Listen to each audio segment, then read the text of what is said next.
Welcome to Saturday Morning Cartoons, the weekly podcast for all things animation, including reviews and interviews. Coming to you from a secret laboratory, I'll be your host, Dave Trumbore. Sean couldn't be with us this time. Why? Because he's trying to take over the world. Joining me instead from an old water tower on Warner Brothers' abandoned movie lot, it's my special guest, Rafael Motamayor. What's going on, Rafael? Good to see you. Hey, thank you for having me. Absolutely. Thanks for coming back. We've had you on a number of times. Refresh my memory. We've chatted Star Wars, a bunch of stuff. I think we chatted more Star Wars after that. Did we have you on for Primal? There was another one. I can't remember what the third one was. I want to say Primal, but I'm not sure if it was that one or not. I don't think it was. Because I will not remember because I love that show. I was going to say, well, we probably need to have you back, next week to talk the second season of Primal. But so why did you want to come back to the show tonight specifically? What was it about tonight's episode that made you want to jump on the show and talk about it? Well, because I assume that unlike you and Sean, I did not grow up with Animaniacs, the show we are talking about, because I was 4 years old when that show ended. But I have seen a lot of it in the years since, and I love it because we are getting new episodes, and I'm really excited to talk about those. Absolutely. Yeah, that was actually going to be my first kind of follow-up question for you was what is your familiarity with Animaniacs? What do you remember about it? And then what was your experience when you kind of came back to it in more recent years? I think I only knew the Warner siblings as characters, not necessarily as part of a show. And I know Pinky and the Brain because, of course. And I think when I was growing up, they had segments of that in the commercials at Cartoon Network, maybe.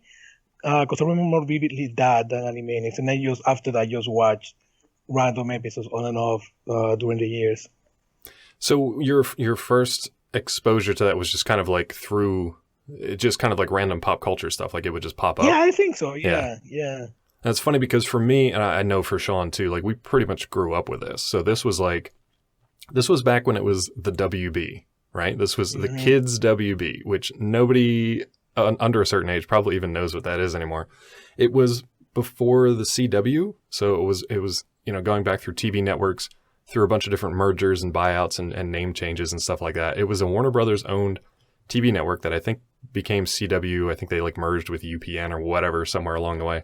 But for us, it was another afternoon cartoon block. So it would just be the Warner Brothers cartoons, but it was drastically different from a Looney Tunes.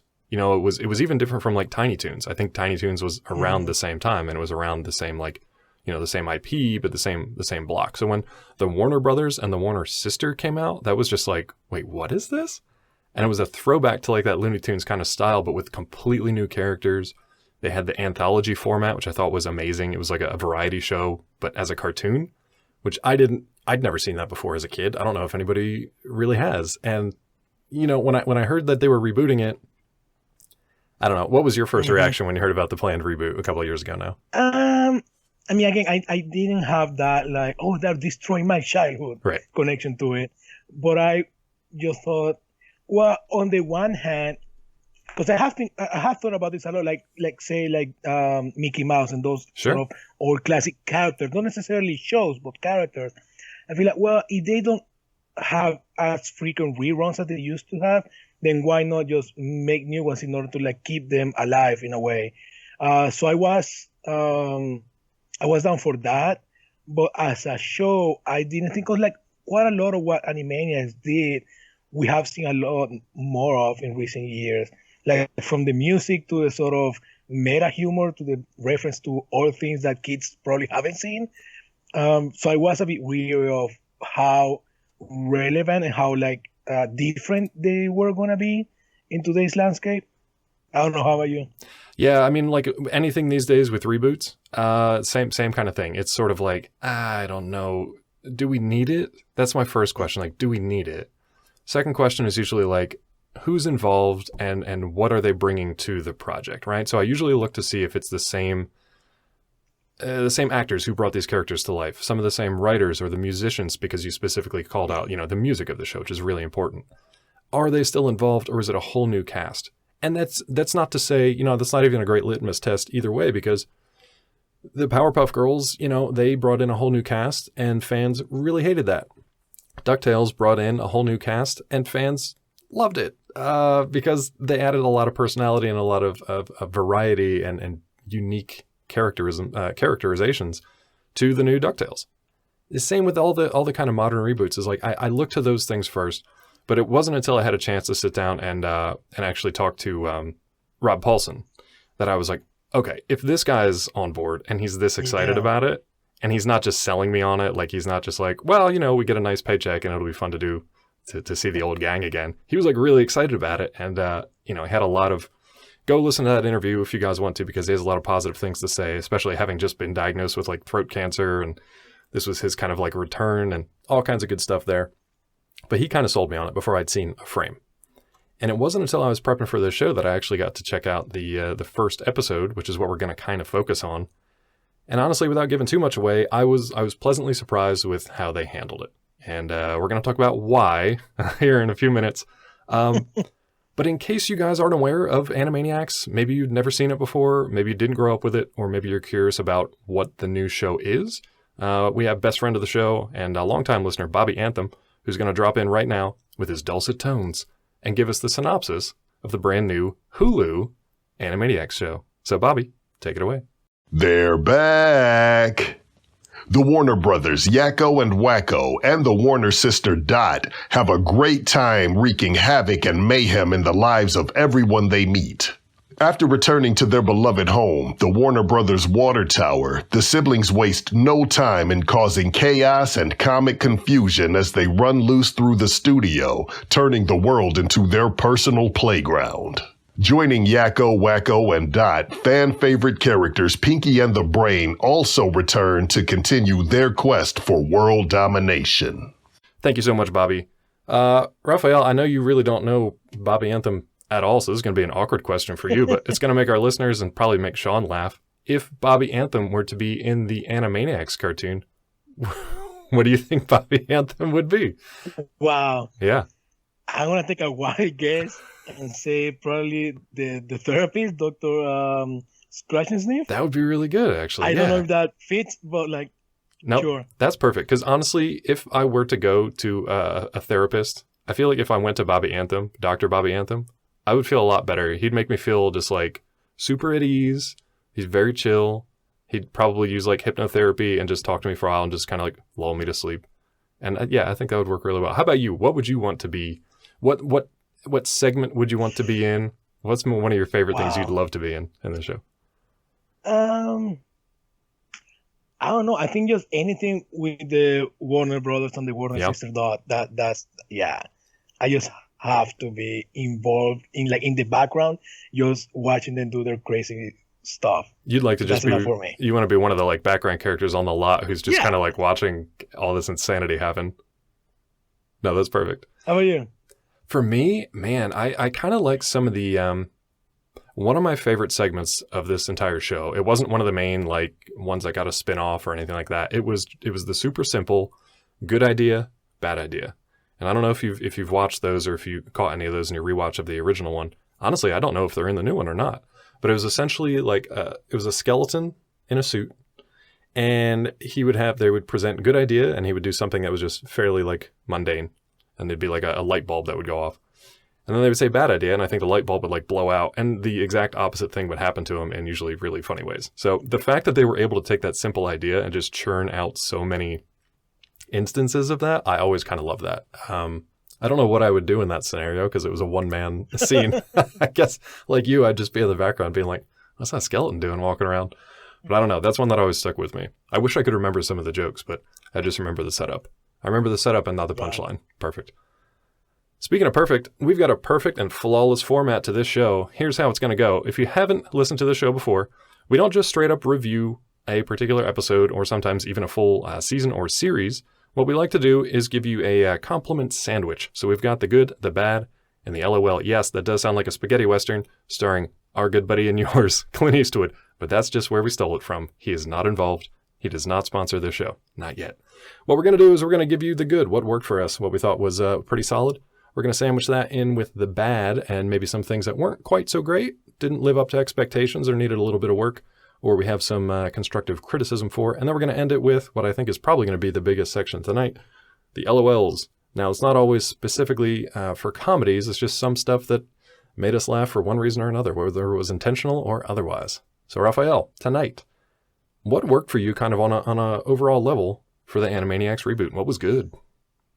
Well, I think to start, I think my biggest worry is just like, as you were saying, sort of the typical reboot things, just the trying to make it like the original one, like changing it just enough.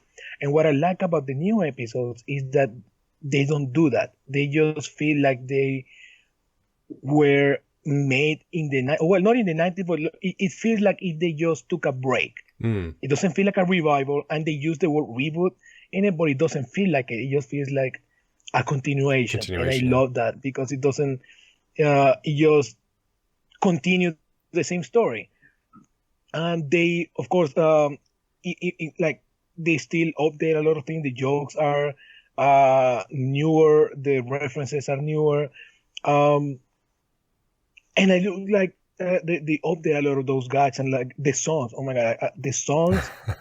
I was really worried about that. Yeah, because that was, I think, like the first thing I do think about when I think of Animaniacs are the songs. Especially in recent years when like because the voice actors have been doing a lot of table reads and like performances of the songs. Yeah. That's what most people will be familiar with, even if they don't know Animaniacs.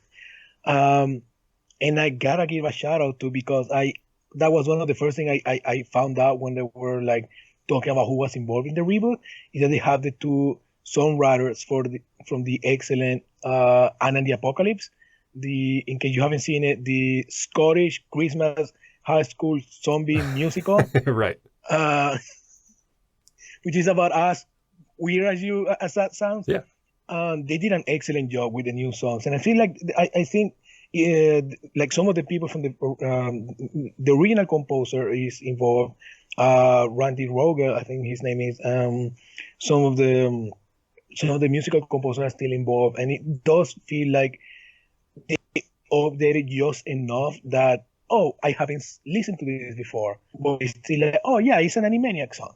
Yeah, exactly. It definitely had that same kind of spirit. So whether you're talking the plot, the animation, the story that they're trying to tell, and specifically the songs, it doesn't feel like they missed a beat. It doesn't feel like there was a gap of 20 years, even though they specifically build that into the story to poke fun at. So the fact that it felt like a continuation, I think you said it perfectly. That was great. And to me, when we're talking about songs, the first song that I'm always going to think of is the theme song. So when that theme song dropped, and it doesn't drop right away, there's a kind of a cold open we'll talk about here in a little bit. When the theme song hits, for me, it was like, it took me back to being like, a 12 or 13-year-old kid again. It was really interesting to like, because they didn't change up the theme song that much at all. It was pretty much just pulled directly from the 90s. Even the animation, a lot of that was exactly the same as it was in the 90s, just with sort of like cleaned up and polished up modern visuals, but not. It was honestly hard for me to tell the difference. I was like, did they just pull this intro from the original series? I really didn't know. But as soon as that theme song dropped, I was in. I was in a good space. So I think a lot of our listeners out there are already probably humming and singing that theme song in their heads. Mm-hmm. I love the fact that it had that variety. There's a couple spaces in there where Yakko, Wakko, or Dot can say a different line. I think they all have it where they can add a different line. Everybody has their favorites. I'm assuming they'll keep that kind of trend throughout these new episodes here too. But yeah, the theme song, man, that was the first place that got me. Yeah. When you're talking songs, did you have a standout song for you? Did you have a favorite among the episodes you watched? I think just the one from the first episode, the last one about reboots. Okay, yeah. Such a catchy song, and it knows what it wants to say, and just the punchline at the end where they hand them their check and say, "No, yeah, you're working for Hulu now." That just perfect. No, it was great. I actually think I like the first song better, where it's sort of the plot of this one is the Warners have kind of been resurrected, for the better lack of a better term, and they've been rebooted. So the whole plot is about them kind of learning what what the new world is like, but not in a like a cheesy kind of way. They just essentially Yakko just, here's a spoiler, but Yakko just literally swallows a tablet, a mobile tablet, not a pill tablet. A little play on words there, with the world's entirety of knowledge on the tablet. He essentially swallows the internet. And that leads into their first song after the theme song, which is just the Warners catching everybody up on the last 20 years, sometimes really like tongue-in-cheek and sometimes pretty biting on that. Yeah, go ahead. Yeah, especially because, and I really like that they acknowledge how long it takes to do anything in animation. Yes. And they say that they wrote the episode in 2018. Exactly. So they have no idea how much of it is still relevant. And they just try to, they try to predict what happened in between 2018 and 2020. I was like, yeah, they got quite a lot of it right. Yeah. Like, it's scary, like the amount of things they got right. Yeah, no, that was a brilliant stroke of the writing because, again, that's another thing that I really like about this show is it's very self-aware. And the original show was, too. They poked a lot of fun at, fourth wall breaking and a lot of self-referential humor for artists, writers, cartoonists. The fact that they were cartoons themselves and they knew that, and everybody kind of in the world knew that. They do the exact same thing this time, and they do it right in that first theme song where, like you said, they're like, we wrote this in 2018 and we don't know what happened, so we're going to take our best guess. And then a lot of it, is scarily accurate. Like, they were like, the climate kept getting worse. And then, all these volcanoes go off and they take it to an extreme, but not that much of an extreme, to be honest. So that was just cleverly done. Again, with the songs, the songs were good. I knew that they had the humor down and it was really sharp writing that was really on the edge of a satire. It's more of like a parody or a spoof, but it's right on that edge of like a cutting satire, but it's smart enough to do it, and it's funny enough to get away with it, which is kind of my takeaway from the whole thing. Now we also have, go ahead. No, I was going to say quickly, I don't know if that's what you were leading to, because you haven't seen the other episode. No. But I do like, and like it starts in this one. Because another thing I was a bit worried about was how much they want to play into politics. Not because they didn't do that before. Because, I mean, they did. Bill Clinton is on he's in everywhere. on the intro song. Yeah. But it's such a low-hanging fruit to do it in 2020. And I like that they sort of acknowledge that. And like in the first, they don't. I don't think they say the name. No. You're like, yeah, we know it's right here. You all know it. Let's just move on and do other stuff. And the episodes that they send to press, they sort of thread that needle. Like they do a lot of more general political issues from the past. Again, like from 2018. Yeah. That are still sadly relevant. Yeah. But not and like specific enough that it still applies, but not. But sentient, like they could have done it back then. And without the specificity that you're like, we did this 2 years ago, move on. Exactly. And I like that they do that just right, where it's still funny, but it doesn't feel old. Exactly. And they work it in, there's like a scene with Seth Meyers, and they kind of poke fun at both Seth Meyers in kind of a mean way, and but they also poke fun at the political spectrum too. But they never say Trump by name. But he's always kind of lurking around in the background of different scenes as like this weird, like creepy, shadowy specter. And it's actually a little scary. But he's always kind of lurking around, and they always kind of have these side pot shots at it. You can tell that the writers obviously are super not happy with him and have not been for the last 2 years. So I'm hoping that as they kind of go forward, there's kind of that like catharsis or whatever, that's hopefully not going to be a problem anymore. But I thought that was handled well. I don't think they overdid it. Some people will probably disagree. But I think they also acknowledged it, and they acknowledged that they were coming into a drastically different world than where the Warners left, 20-some years ago. Was there anything else kind of in general that really worked for you about this show? Anything about the variety, the fact that we have more than just the Warner siblings in this very first episode? I mean, I think it's more of, again, what we just said, just they don't try to overdo it. They don't try to hammer the fact that remember this, you used to love it when you were a kid. But they still acknowledge that we are rebooting an old show and everyone else is doing it, so let's just get that joke out of the way and acknowledge that, but don't focus on I think they handle the nostalgia pretty well. Yeah. I would also say, because you mentioned you mentioned the theme song, you mentioned the first beat when they sort of got resurrected, and that this been out for a while because they released that as a teaser like a month or so ago. Right. The opening scene, right. the Jurassic Park scene, that is one of the funniest things I've seen in like a while. It was really good. I was actually probably going to save it for the LOLs, but if you want to talk about it now, or we can save it till then.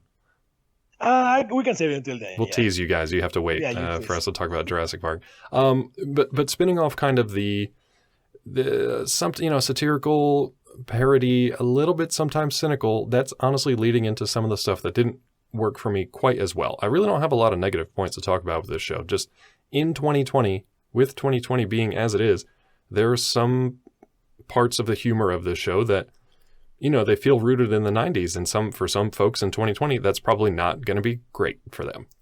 Some people are going to be like hypersensitive to a certain joke here or there, but I feel like there's a wide enough range of variety with kind of the cynicism in some of these jokes. They kind of hit on everybody. Everybody kind of takes a shot. It's not quite to the level of being like South Park or anything like that, especially myself only having seen half an hour of this. But a lot of folks get shots taken at them that I wasn't really expecting. What did you think about that as far as like the willingness to kind of go there on some of these jokes? That's one of the things I like the most, actually, because as I said before, since Animaniacs ended, we've seen all of these shows sort of take that concept of, we're going to make fun and take it to the extreme. Yeah. And by now, 20 years after South Park premiere, how can you do that differently? And I feel like Animaniacs did it in a way that is not, they may offend, but not anger. Sure. Maybe. Yeah. Or just annoy you just enough that it still makes you laugh. Right, exactly. And I like that. I really, really like that. No, I enjoyed that too. I think it actually is going to be really interesting to see how people respond to this in 2020, because I think what we've lost a lot of along the way is not only just a sense of humor, but that sense of pausing for a second, letting a joke kind of sink in, and either being oh, they got away with that one, but then thinking about it for a second and not just having that instant knee-jerk reaction where it's well, I have to tweet about this because everything they're doing is wrong. Or not just everything they're doing is brilliant and it's amazing and I don't even want to think or talk about it. I just want to tell you how amazing it is. So I think that, and they take some, they take some parodies about that too. There's a whole middle segment in here, which is Pinky and the Brain. And honestly, this Pinky and the Brain is probably where I have the most issues with this particular episode. They really do poke at that kind of social media mindset though. Brain's entire plot this time revolves around a 20-year plan of essentially worming his way into social media to become a social media darling, and then embed kind of this hypnotism software. So once he gets his 40 billion hits or whatever, he's going to literally enslave everyone, and he'll take over the world that way. And because we are such dumb, predictable creatures, it kind of works. It always backfires because that's what happens in Pinky and the Brain. But it works. But the whole thing is kind of a satire against us and how we're always have our phones or our computer screens directly in our faces and don't really think about anything. We just hit that next like button. So I liked it. I like the way it cuts. I like the way the humor cuts. It's 100% going to rub some people the wrong way. And I'm very interested to see what the discussion's kind of like. What do you think about that as far as people's reactions? Oh, definitely. Yeah. I am curious because I agree. It definitely may rub the wrong people the wrong way. And it is when you think about Pink and the Brain in 2020, what will you expect? They are gonna tackle social media because it's right there. It's the easiest way, and it makes perfect sense. And I feel at least I like the way they handled it. Because again, it goes they know, at least this first episode feels like just what you will expect, but not in the way that a lot of these reboots or sort of legacy-quels do, in that they try to just redo what you know. And I mean, that can still work, but it's just okay, we know it. Right. Here, they still they don't necessarily redo things you know. They just do the thing you will expect them to do in this new episode, and they still do it well, and they still, because of their meta humor and they are able to be so self-referential, they know they are doing exactly what you would expect them to do, and they still have a laugh at it. Yeah. And I feel like that was the right way to go about it. Yeah, I'll be honest, the plot of this particular one didn't really grab me as much because of the social media aspect. I was just kind of like, okay, like I feel like I've seen it. But what I haven't seen in 20 years is Pinky and the Brain. And granted, they had their own spin-off series and they did their usual shtick. And it was nice to spend time with them again. I particularly liked when I think Brain says something to Pinky of like, it's showtime, Pinky. And they're like getting ready for the camera. And Pinky like takes off his robe and he's like, well, I'll do it, but only if it's tasteful. And I'm like, wow, they got away with a nudity joke right there. And kids aren't going to get it, which made me want to go back to the original and watch it again and be like, how many of those jokes did I not get when I was like 12 years old? Probably a lot. I was going to ask you that. Yeah. I was going to ask you that when you asked me like how familiar I was with that. I was going to say like, how much did you get from like because it's not only like the innuendo, but there's also so many references to things like decades before you were born. And rewatching it now, I was like, how was this for kids? Exactly. Yeah. Like, and I probably missed most of it, like, to be honest. They made jokes for them. Yeah, exactly. Yeah. Like I'm sure like the jokes were mostly for the writers, but still the show was aimed at kids. Yeah. Like, I don't know, but it still is amazing. Well, if you ever watch, well, first of all, Hello Nurse, that whole thing, like the wolf whistle that they do. Mm-hmm. I mean, that's obviously a throwback to sort of the literal wolf whistle from the old like Merry Melodies, Looney Tunes days. But there's also Minerva Mink. Minerva Mink was kind of like this weird sex symbol within the cartoon itself. She wasn't around a lot, but when she was there, she was very much like a sex symbol for this kid's cartoon show. So a lot of that was rooted kind of in like the 50s, 60s cartoons. And even earlier probably, but then they carried it into like the 90s as these kind of classic characters. Same with Hello Nurse. Now I haven't seen what they've done in 2020. I'm actually really curious to see what they do with kind of that approach in 2020. That's not in the first episode. But yeah, they do take some other shots at social media and stuff like that. One more of like on the technical side for the Pinky and the Brain segment. I just thought it was a little slow. I think my 21st century brain, now that I'm used to like quick hitting 5, 6, 7 minute segments and episodes. You know, like you've talked a number of times about the more modern shows. I'm talking like Adventure Time, not Rick and Morty so much, but a lot of the Adult Swim type shows where it's just like, we'll hit you with a quick 5 or 6 minute episode and that's it. We're on to the next thing. So even when they had 8 to 10 minute segments in this, sometimes they felt a little long. What did you think about the pacing overall? Just to be clear, are we in the bad already? Or are we still like in between? I'm kind of in the bad section as far as like things that didn't quite work with me. Because if so, then I would say and I feel like my issue with it is that at least because they only sent 5 episodes to the press to check out before the premiere, and from what I seen, the only returning characters are Pinky and the Brain. Okay, and I'm not sure if I like that. Yeah. Now, some of the descriptions for other episodes and the trailer shows Dr. Scratch and Sniff returning, but other than him, I don't know. The intro doesn't show any of them. Yeah. Even though I do like that joke, like the new focus group characters, but I feel like because of the lack of old characters and familiar characters, they sort of just extend every segment that they have a little bit too much. Because at least in every episode I have seen just 3 segments, 2 with the Warner siblings and 1 with Pinky and the Brain. Okay. And it can be a bit too long. It can be a bit, the pacing may not be the best. It falters a little bit. See, and that's funny on a couple of levels. Like one, just from a pacing and production issue. These guys, when they were on the air in the 90s, they had to fit a live broadcast. They had to fit around a half-hour time slot with, X number of minutes baked in for commercials because that's just how it worked. You don't do that anymore, or you don't have to do that anymore. So it's interesting to me when some animated series still adhere to that like half-hour structure where it's like, there's no reason for you guys to be doing that anymore. You're not on a TV guide anymore. You're on your own time schedule, whatever you want to do. For like budgeting, sure, that I get. But for the actual episodes, some can be shorter, some can be longer. You could release them in segments.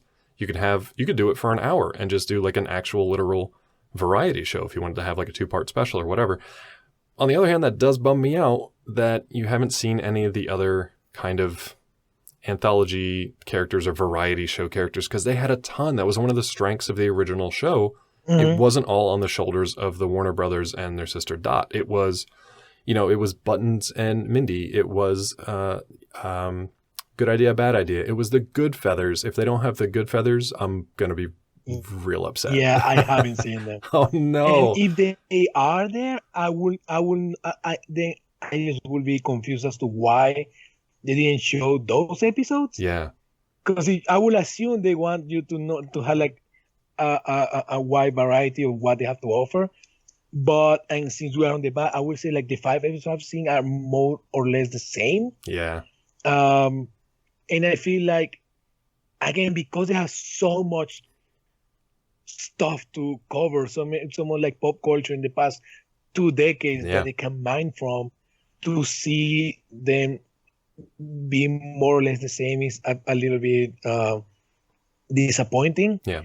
Even though like I still like some of the things they do in later episodes are like completely different and like outstanding, but just in terms of like playing with genres and I know that the trailer shows other stuff.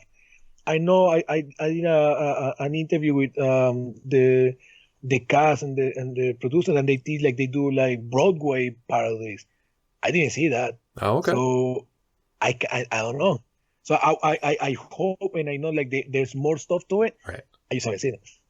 Maybe they're hiding it from us. Maybe they're waiting until, by the time you guys hear this on YouTube or wherever you're listening to it, you will have access, I would imagine, to the whole season. I think they're doing the full season, right? They're not doing a week to week.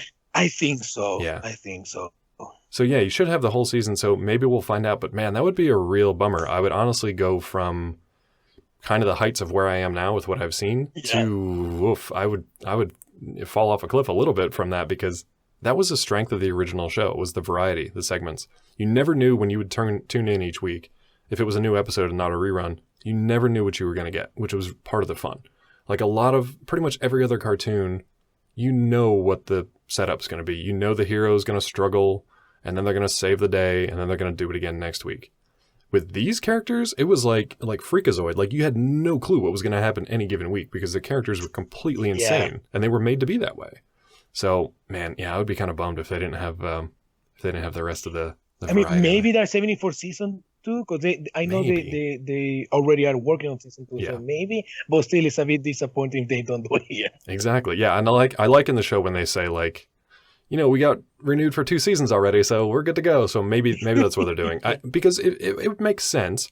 The Animaniacs themselves were kind of the core of the original show, and then Pinky and the Brain was obviously the biggest spinoff that came out of that. So they want to give people, their quote unquote money's worth for that first season. But yeah, for me, and I think for a lot of fans out there, it was really about seeing that variety. Yeah. So we'll see. Stay tuned. Mm-hmm. Is there anything else that didn't quite work for you? We've talked the pacing. We've talked some of the humor. I don't know how much it impacted my experience with the show, but I do feel like I have to mention the fact that, because you brought it up like in the beginning of the show, that you took notice of who was involved with the show. And I feel like there have been a few articles recently about how even if they brought back the cast and some of the composers and songwriters, they didn't bring anyone from the writing staff, even though apparently the original showrunner, the creator of the show, was more than willing and excited to be a part of a revival, and they didn't bring him on board. Now, I do like the way the new guys handle the show. Mm-hmm. I don't know how different it would have been. Maybe it would have been really bad if they tried to other way. We don't know that, but it still makes me feel a little bit sad that like this guy who spent so many years working on something, and now his name is off the credit. Like there's nothing there. Yeah, when I was talking with Rob Paulson about it, we've got the core cast. We've got Jess Harnell, Maurice LaMarche, Tress MacNeille, Rob Paulson, and then Frank Welker does a couple of the other voices as well. We've got a lot of the original kind of core voice cast is back, It's obviously a Steven Spielberg production. He was instrumental in getting this off the ground to begin with. Paulson has nothing but great things to say about working with Spielberg. And basically he says, look, if Spielberg's going to call you up and be like, we're doing an Animaniacs reboot, are you in? He's like, there's only one answer that you have. So he was very diplomatic about, what he could and could not say about who was and was not involved, and the kind of behind the scenes decisions that obviously weren't his to make. Right. He doesn't get to make those decisions. You did notice at the top of the episode that it is Steven Spielberg's Animaniacs. So he's very proud to put his name on the show. So that the buck kind of stops with him when it comes to those creative decisions.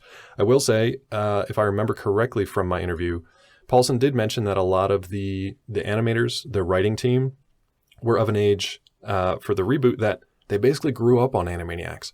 So it was sort of like the fandom when they were young and they got into the industry, sort of like what I'm doing. I'm just not obviously directly involved with the show. Otherwise I would tell you.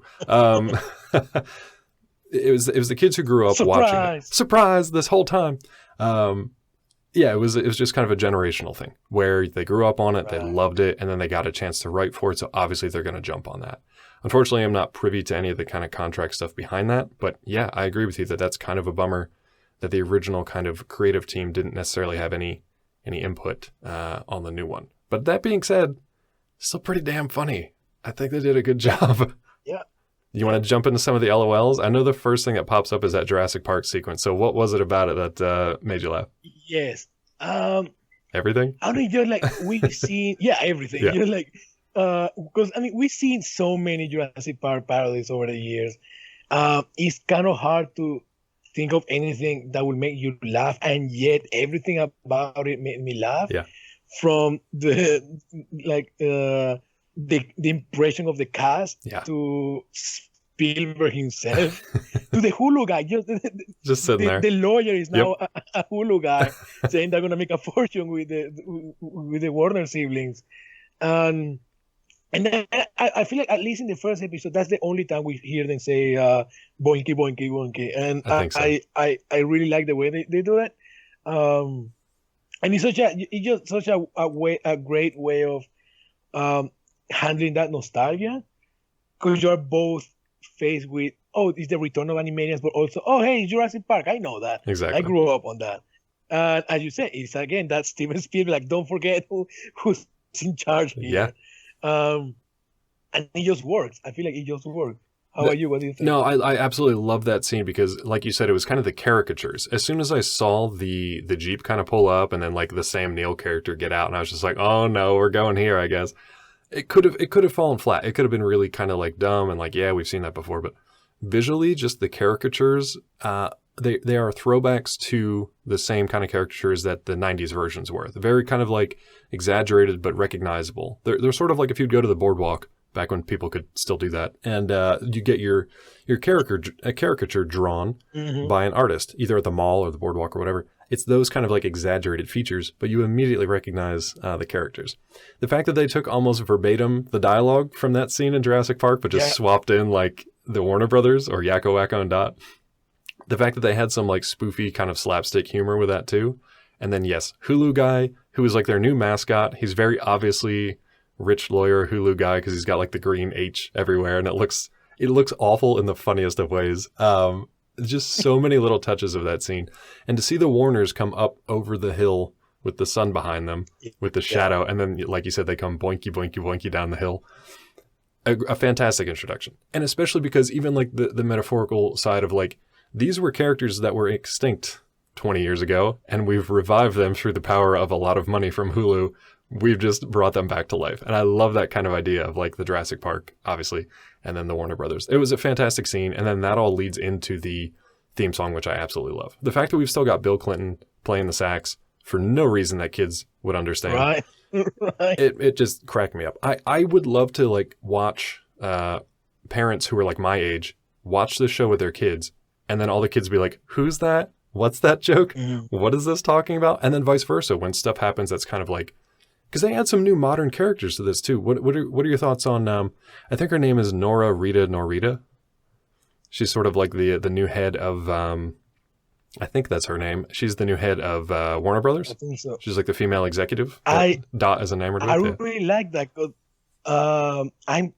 I don't remember, and I should have looked it up. I think that's what it was from the The credits. head of but I could be Warner wrong. Brothers Yeah. now is a woman, Yeah. and like I'm pretty sure like it was a direct.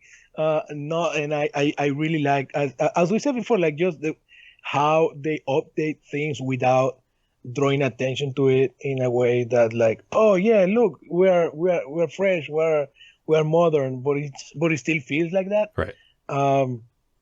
I found her really funny, and we do see her a little bit in some of the other episodes I've seen. So I'm glad that at least she wasn't a one-off character. Right, exactly. One of the things I super loved about this first episode that I saw was how much the Warner siblings are willing to absolutely destroy other Warner Brothers properties. I think honestly that was my favorite part of this first episode, because they do it multiple times, not just Jurassic Park and parodying that. They quite literally, when they're leaping down the tarmac on the Warner's lot and they're trying to get to their tower, they stop, and maybe I missed some of them, but they knock, I think it's like Gandalf, Harry Potter, the DC, Wonder Woman, Batman, they knock all the DC comic characters like out of the way. They just shove other Warner Brothers properties to the side and they're like, get out of the way. It's the Warner Brothers and their sister Dot. And I absolutely love that. Yeah, and they do it again at the end in their reboot song. That and song. They make fun of and I don't know about everyone, but a lot of them are Warner Brother properties that they have rebooted. And the moment I started seeing it, like, oh, they are doing it. And they, speaking of like references that kids are definitely not gonna get, Right. The Old Boy reboot or like remake, I will say. Yeah, the poster with Old Boy when with they say like this, yeah. take a foreign property and just make sure the script is ready to go, and they show that Old Boy poster and like, who is thinking of Old Boy in 2020? I guess the writers were back in 2018. They were like, is that when that came out? That probably came out in 2018. They were like, let's work Old Boy into the show. No, that movie's from 2003, I think. It's from like way back. Oh, the original, yeah, but the reboot with oh my god, Josh Brolin. Josh Brolin, yeah. Still, that was at least like a good decade before the episode was written. So that's what I think was. You can tell I'm getting so old that like the decades just kind of slip away now. But no, I love that reboot song though too, because they mentioned like all those different reboots, and the funny thing is like how many of those other reboots have happened since this show was written, and they have like 2 more years to catch up on. There's a lot of it out there that they left out. And I was like, wait, did they reboot that? But yeah, they 100% did. And a lot of them were Warner Brothers properties, so they could just poke fun at them left and right. I want to ask you about the Frankenstein's monster of these DC Comics characters they make at the end of this thing. My God. That was the funniest damn thing in this whole show. Because honestly, it really felt like they were poking fun at like the handling of the DC Comics characters. Mm. They were poking fun at the Justice League because they were uniting. I'm doing air quotes, you can't see. But they were uniting all the DC Comics characters into one horrific monster that kind of shambled off to the side and didn't know what it was supposed to do.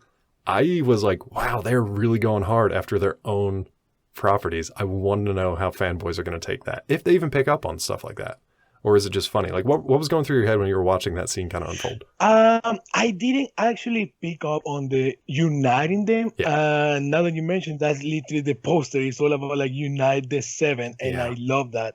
But I did, because again, one of the first characters that they stumbled upon on the studio a lot, and just the characters that you say like they are recognizable, but still like they're making fun of it. Right. And again, it's one of the things I love that they are keeping and not changing one bit from the original episode, that they are how much they're poking fun at. Okay, we know people love this. Right.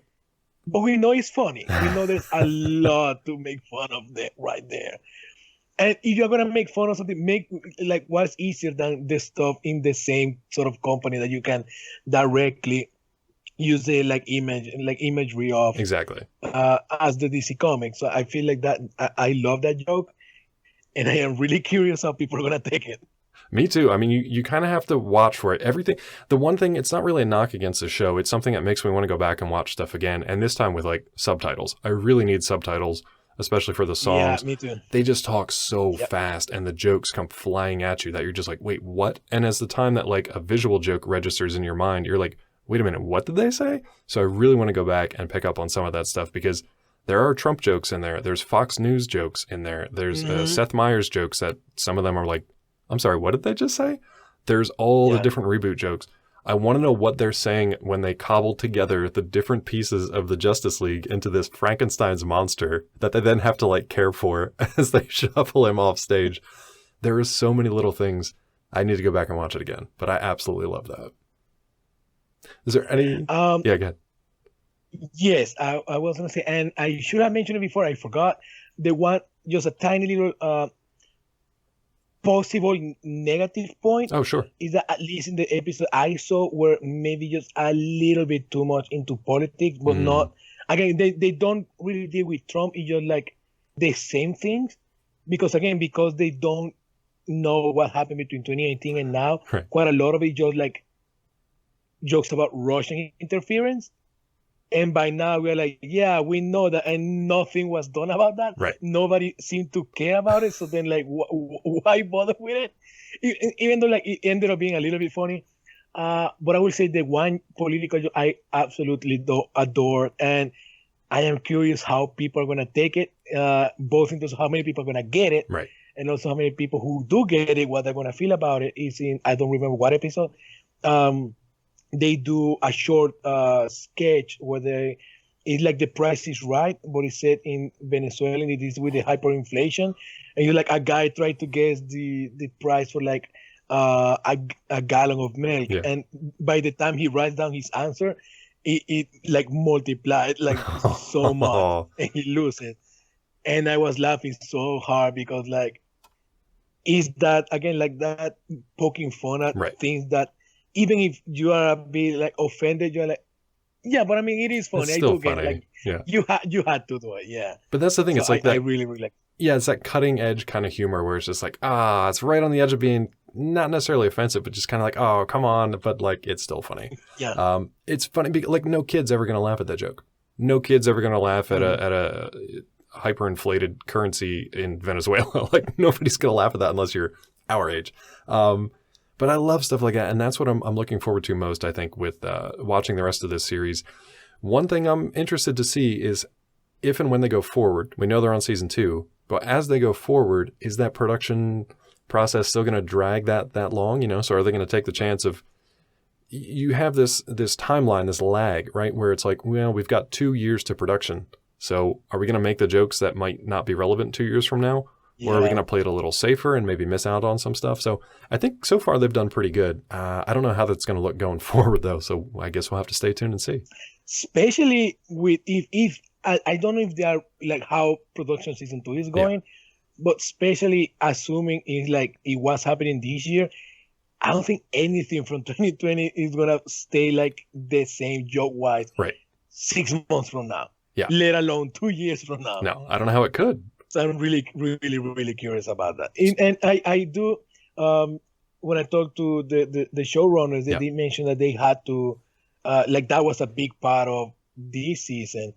Like they had, and I think they said that it is still in one of the episodes, they had a whole thing about the Olympics, and that didn't come to pass. Which, how do you predict that? You never think that's going to happen. Exactly. It's like, well, it happens every 4 years, so.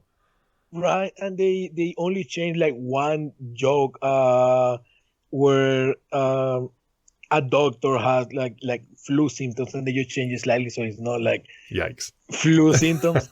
Well, yeah, I do wonder a lot of like how this is gonna affect not as much like production, but like the jokes. Yeah, the content. Yeah, and how they're gonna do that. Because I mean, I get like, not every show is South Park where they could do it like that same week. Right. But that's one of the things like a lot of people criticize about The Simpsons. Just like that, they don't have that punch to it, that hit to it anymore, right? Because of like production delays and all of that. So I wonder how they're going to handle it here. We'll see. We'll see. But yeah, I mean, I'm excited to see it. So far, so good, I think, for me. I'm a little concerned that they may not have the variety that I'm looking for. That's my main sticking point right now. But anything else? Any final thoughts before we get into the recommendation tonight? No, I think I'm good to. Think you're good? Okay, cool. To jump straight ahead. So for our new and returning listeners alike, here's how we do the recommendations on this show. We can recommend it, which means we'll give it a thumbs up, and if both of us recommend it, then you guys should probably go check it out. We can also not recommend a show, and in which case we'll say the reasons why we don't recommend it, but we'll also give you something else to check out instead. We can also put it in the dip. So if we don't recommend a show, and each of us decides that it's so bad, it is so not worth your time, that we want to put it in the dip from Roger Rabbit and erase it from cartoon history for all time, it needs a consensus. Rafael and I both need to dip it, and it'll be erased, and we'll never talk about it again, except to occasionally explain it in a conversation like this. So, Rafael, Animaniacs the reboot on Hulu right now. Do you recommend it or not, and why? Yeah, that's definitely a recommendation. Even though I feel like my negatives with it are mostly like I want to see how they handling the rest of the season, right? And even then, like, who knows with season 2, if they're gonna fix like again like the variety of it all. But as it stands, what I have seen is just as you will expect from not an Animaniacs reboot, but as simply more Animaniacs. I do really like the approach that they took, and I feel like that's such a simple yet novel way to do it, especially in an age of reboots. The fact that and maybe because it's animation, it was easier for them to do it. Yeah. That it just feels like an episode that could have aired back in the 90s. Gotcha. And I feel like that's the best thing I can say about it.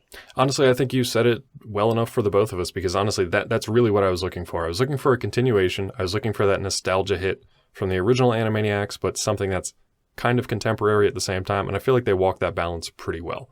My only, concern, like I said, is whether or not they're going to have that variety, but from what we've seen so far, it's good for what's there right now. So yeah, I'd say recommend it. I'm going to be watching it the same time you guys are, so we'll check it out together, but that's 2 recommendations from us. So check out Animaniacs Reboot Continuation on Hulu and wait for season 2. That's going to do it for us, but another voice you heard on this show is Bobby Anthem. You heard him singing our praises and reading our synopsis. You can also hear him on the Paranormal podcast, Inhuman Experience, with his co-host, Bobby Blades. You can find them on IEXP_podcast on Twitter. Bobby also has a solo show called In Search of My Lost Soul, also available with the Inhuman Experience podcast on Apple Podcasts, Stitcher, just about everywhere else podcasts are found. That's our shout out for Bobby. But Rafael, what's going on with you, bud? Where can the folks out there find you on social media, and what are you up to these days? Well, I post everything I do on my Twitter at Rafael Motamayor. I will have an interview with the cast and the showrunners of the Animaniacs reboot on Rotten Tomatoes. Cool. And I'll have a piece on Observer.com about sort of how the show updates some old gags and jokes. Fantastic. You can also find Rafael's work on our site, Collider.com. You can check out his work there as well. Hopefully many more pieces from him to come in the future. As for me, you can check out our very successful Kickstarter from last month called Iron Face. That is a comic that is currently in process. If you guys are interested in that, we have a ton of information up. Iron Face Studios on Twitter, Instagram, and Facebook. You can check that out. As for me, I'm still, as of this recording at least, an editor at Collider.com. You can find me on Twitch at DrClawMD, also on Twitter at DrClawMD. And if you're the reading type, you can check out The Science of Breaking Bad from MIT Press, available on Amazon. Why do I plug that book? Because I wrote it. That's why. As for Sean, who's not with us tonight, he's still doing improv comedy with Washington Improv. You can find tickets and times at witdc.org. He's also on Twitter and Instagram at Sean Paul Ellis. And he's doing a improv comedy podcast called The Bureau. As for this show itself, you want to contact us, you want to support us, that'd be amazing. We'd love it. You can check out our Patreon, Saturday Morning Cartoons. Remember, that's morning with a U.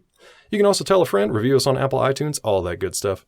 Drop us a DM on Twitter at MorningToons. Check us out on Instagram and Facebook at Saturday Morning Cartoons. Drop us an old-fashioned email, SaturdayMorningCartoons@gmail.com. You can find all that information under our link tree that Sean has kindly set up for us. It'll be a link to all our social media sites on every social media site. As for the podcast, you can listen to us on YouTube, Apple Podcasts and iTunes, Stitcher, Google Play, Spotify, pretty much anywhere you can find a podcast. I want to say thanks again to Rafael for joining us tonight, bud. Yeah, happy holidays to you. I know we're not quite there yet, but I don't know if we'll get you back on the show before the end of the year. So it's been a rough 2020 for everybody out there, but you've been a light this year. It's always a pleasure to talk with you, especially about cartoons. Love working with you on the site. So thanks again for joining us here on the show. Thank you for having me. I'm always happy to be here. And again, and also happy holidays to you too, bud. Thanks, bud. Appreciate it. And happy holidays in advance to all our listeners out there. Hope the rest of your 2020 is kind and gentle as it ushers us into 2021. But we'll be back with more cartoons in the future. So thank you guys for listening, and we'll see you next time. Hey, everybody. Thanks a lot for listening to Saturday Morning Cartoons. Now, if you'll excuse me, I have to transform and roll out.